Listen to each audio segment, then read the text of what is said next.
Like, comment, share, and subscribe. Hit that notification bell in the upper right-hand corner. Follow me on all forms of social media. Check me out at thatdrummerguy.com and enjoy the following presentation.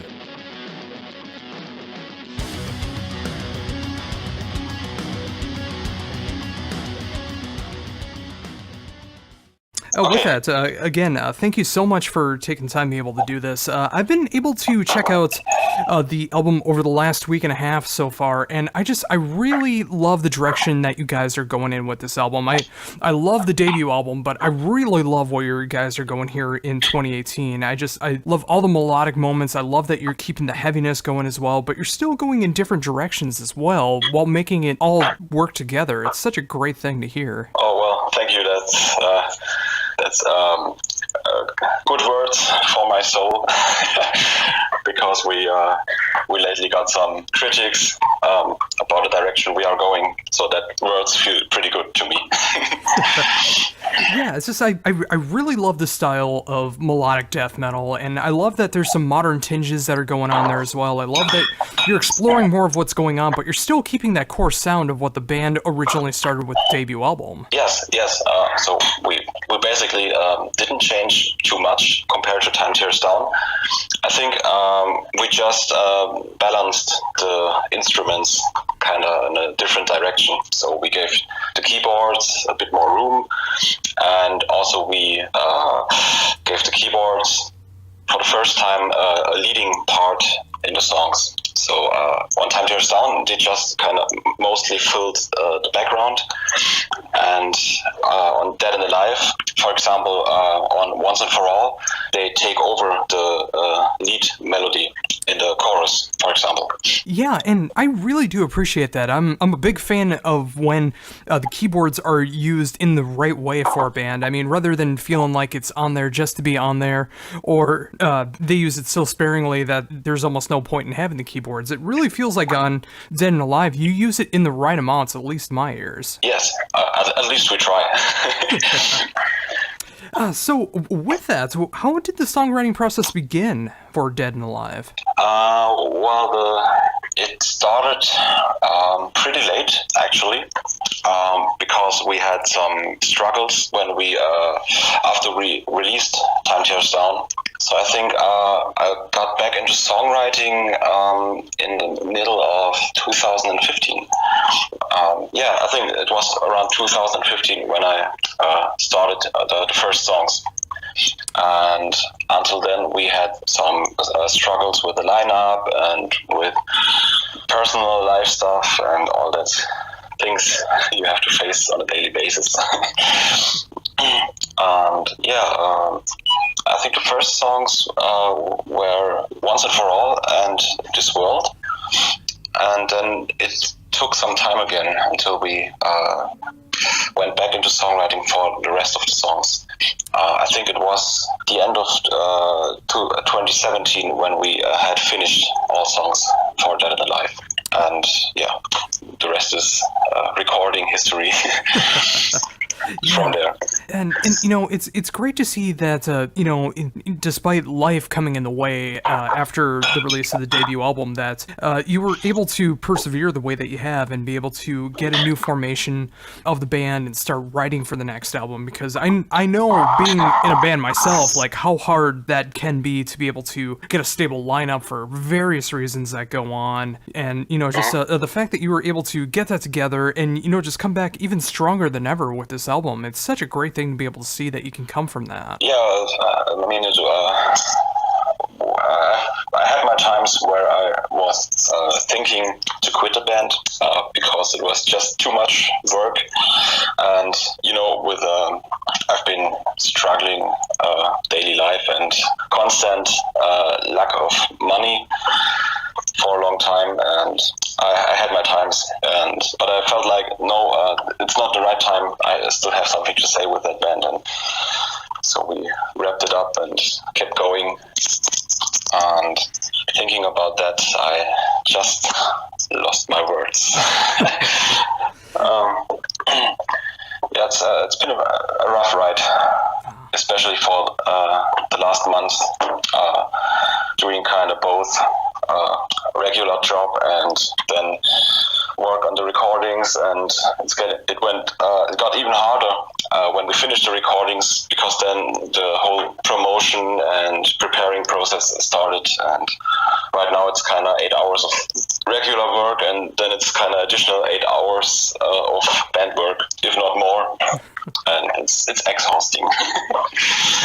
I can imagine so, but with it, I can also imagine that there's got to be a great amount of relief of the fact that the album is just coming out in a couple weeks. Yeah, indeed.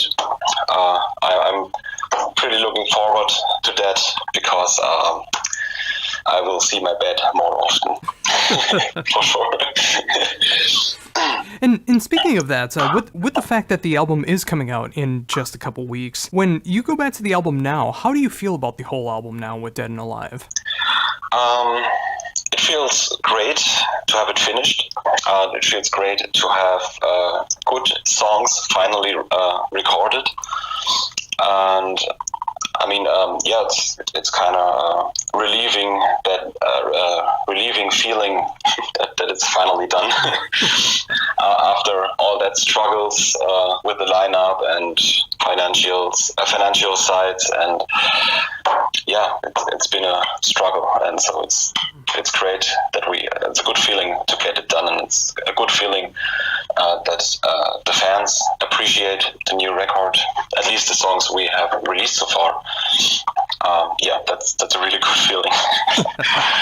Yeah, I was just about to ask about the songs that have been released so far. How did you decide what songs to be able to release before the album came out? Well, we sat down and with our label, and we asked some friends which song they actually liked the most. It's as simple as that.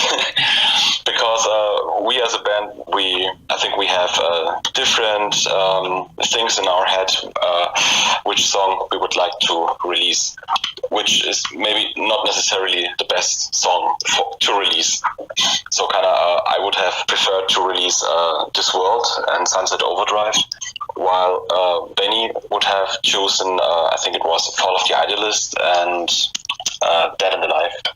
And so everyone had his own favorites, but we needed to decide for 2 or 3 songs.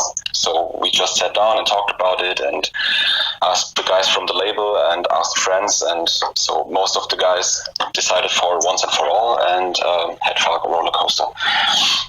And I think, and that's the great thing that comes with this album, is because there are so many songs that could be chosen as a single, and it would feel very appropriate. So, I mean, the fact that you guys are having a hard time deciding what song is going to be shown off as a representation for the album shows the quality of the overall album, because there's so many good songs to choose from. Well, thank you. I mean, as I said, we all have our favorites on that record, and songs we like more and songs we like less.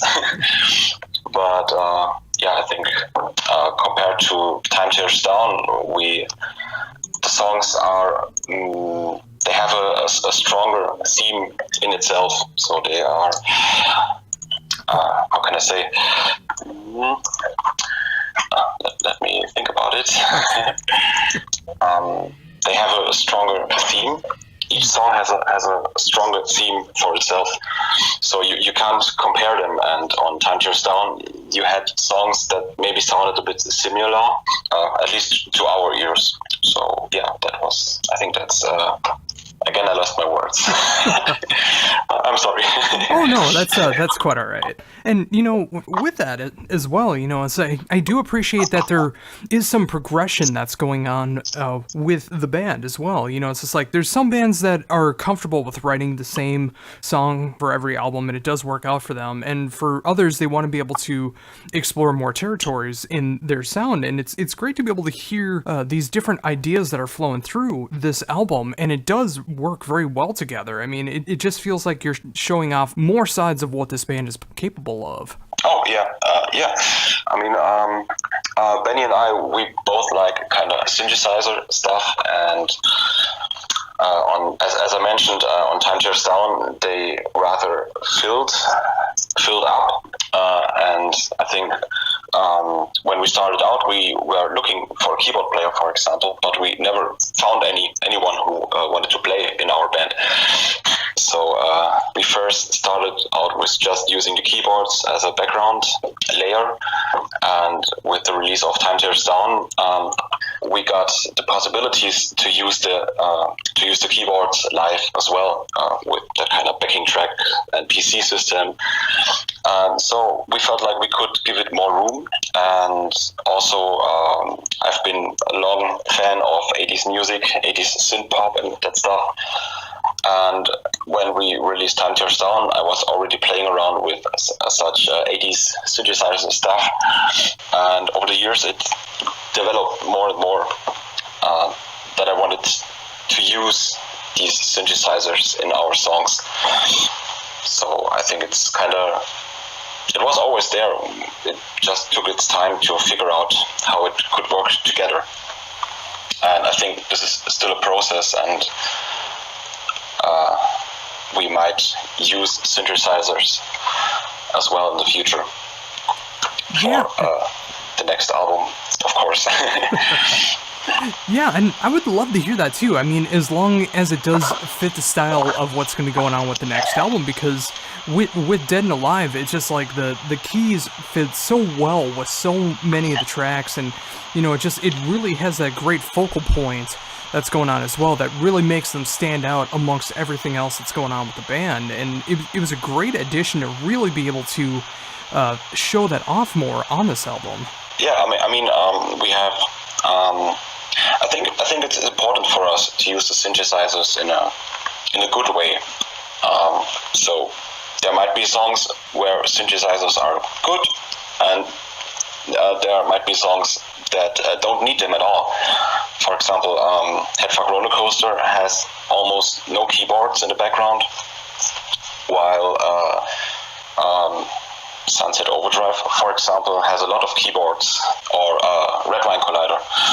There's a lot of keyboard stuff going on in the background and all that. So we really try to use these elements in a useful way, and in a context where it really feels right and fitting to the song. Oh, absolutely, and that's the right way to do it as well. I mean, as long as you can make the sound of what you're doing feel very realistic and organic, and what is going to be best for the band, making sure that you're writing the music that you want to play, that's the best way to go about it. Yes, I mean, it's for every band. This should be the point for every band, shouldn't it? I mean, no matter what kind of music you do, you should always stay with your ideas and do it the way you feel best with it, no matter what other people think about it. Oh, very much so. So, with that said, of course, the album coming out in just a couple weeks now, what's going to be next for the band? Next, we have some summer festivals here in Germany we are going to play, and we have a small release tour in October with, I'm not sure you know the band, it's called Northgard. It's a side, do you know the band Equilibrium? Yes. Yes, their guitarist, it's the band of their guitarist, and we are going to have a release tour together because they are going to release their album as well, their new album, and that's in October. And I think then we are just having a look of how to set up maybe a more advanced tour. Hopefully that's still a point we are looking for, to get more shows and to get more shows even in other countries, because we daily get daily messages from fans all over the world, like come to the US, come to UK, come to Finland, come to I don't know where, come to Australia, and it's like we really would like to do that, but it's kind of financial stuff, and of course you have to organize such things somehow. That's not so easy. So. That absolutely makes sense, but, you know, until more of that is able to happen in the future, it's great to see that you are getting out there, playing some festival shows, and doing a bit of a shorter tour, but, you know, a great tour, being able to promote the album. Yes, we are really happy that at least that the usual concerts are working for us, and that we have a release tour. That's pretty important for us, and we are happy to be able to do it. And with that, how does it feel to finally be able to switch up the set list now, being able to incorporate some brand new songs? It feels awesome. Seriously. Because with the new songs, we had also an eye on how things work live.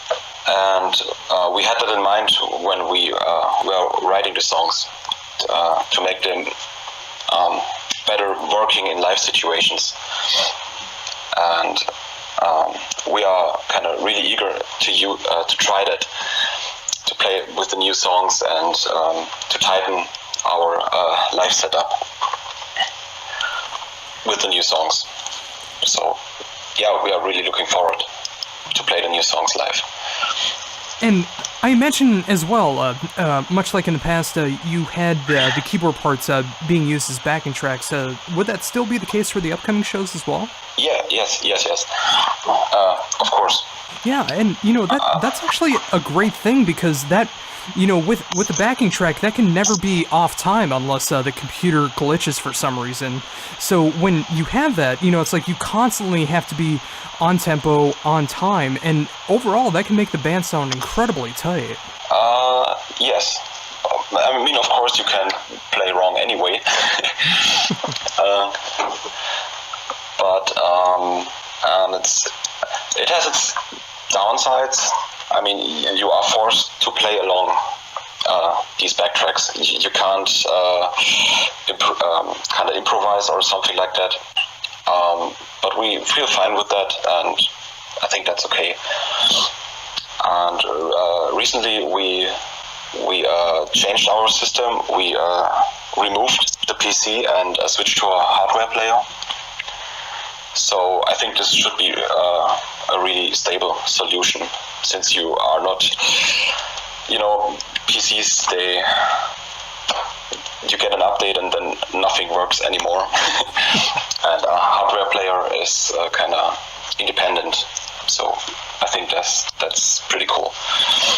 Oh, very much so.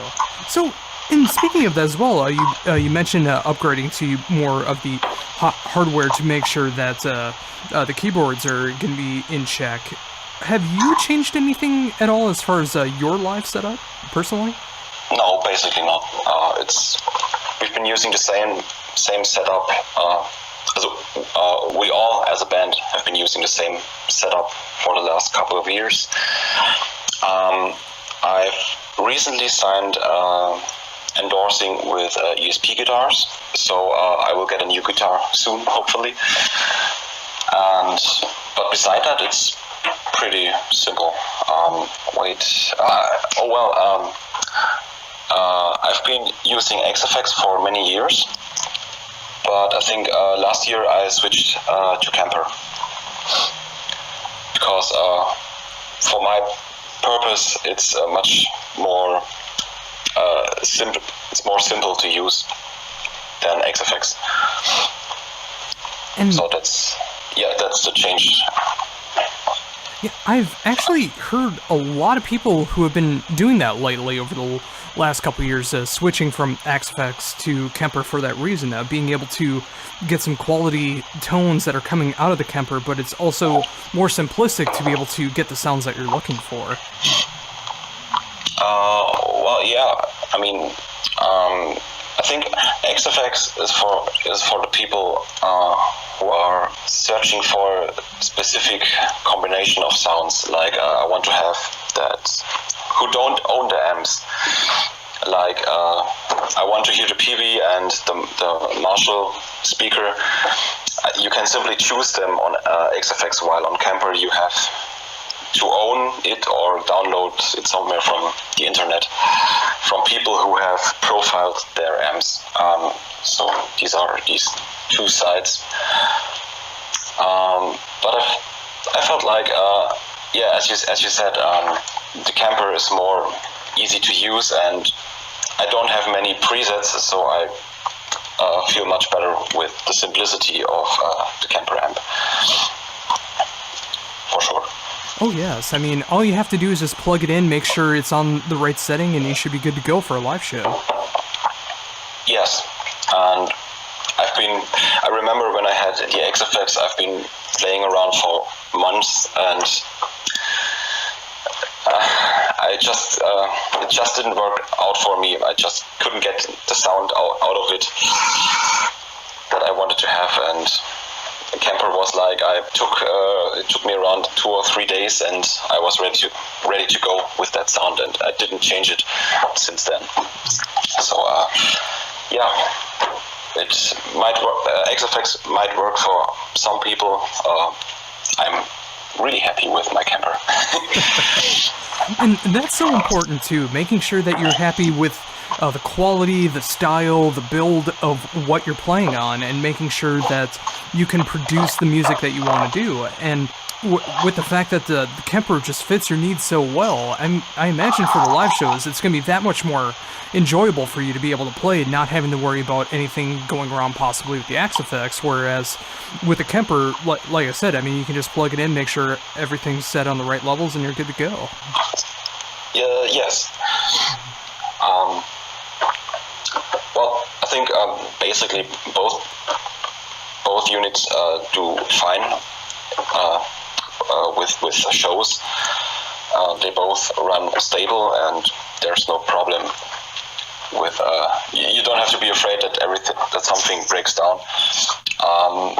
But yeah, I just can repeat myself. I'm really happy with the simplicity of the Camper. Yeah. And I even think because we are triggering our presets with MIDI, I think this is also more simple on the Camper. I always had some struggles with MIDI switching on the XFX. Yeah, I can see that happening as well, but again, it's just it's great when you are able to find that equipment that you want to use that suits all of your needs, and that way you don't have to worry about anything as far as the live show or anything. I mean, you can just go out there, play, and have such a great time, and then when you go back and you're practicing or you're writing, it's just like, with it being so simple for what you're looking for, it could just make everything so much more enjoyable. Yes, for sure.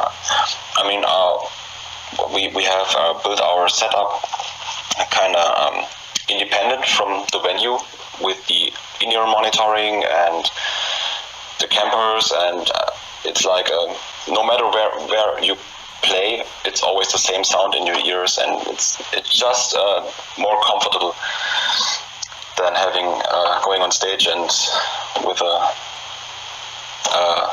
speaker on stage, and it sounds different every time. So I really enjoyed it, and I never want to go back.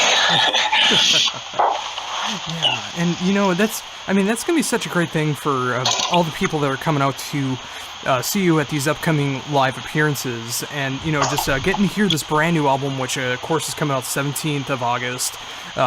Playing these summer festivals, doing an amazing short but amazing tour that's going to be coming up as well, and seeing you guys rejuvenated as well, being able to play some brand new material and show off everything that is capable in the world of Parasite Inc. in 2018. So, what is the question? Oh no, I was just saying that it's gonna be a great experience for the fans. Just seeing how the band has come along over the years, and now everything that is coming up as far as live shows. Seeing how happy you guys are gonna be playing live and playing new songs. It's just gonna be an enjoyable time. Yes, for sure. Even when we our experience so far was when we played the new songs live for the first time. It was kind of an incredible experience for us because the people didn't know the songs, and when they heard it for the first time, they went kind of nuts. I can't describe it. In other words, they started to sing along and moshing as hell. And that's different from our old songs, because with the old songs, people didn't have that reaction. They needed to listen to it first and get to know the songs. And with the new songs, they just heard it for the first time, and the reaction was just more intense and more vivid than with the old songs. So I think that's a good sign, and so I'm really, really looking forward to play all of the new songs live and to see how the fans will feel with them and how the shows will turn out with the new songs. Oh, absolutely. And with that, I think that's a fantastic note to end on. Thank you so very much once again for taking time to be able to talk to me about everything going on in the world of Parasite Inc. right now. And of course, talk about the brand new album, Dead and Alive, coming out the 17th of August through Reaper Entertainment. I appreciate you taking time to be able to talk to me about everything that's going on, whether it be the equipment that you're using now, the upcoming live shows that are coming up, and just getting an overall sense of what's going on in your world right now. Well, thank you. Thank you for having the interview with me, and thank you for taking your time as well.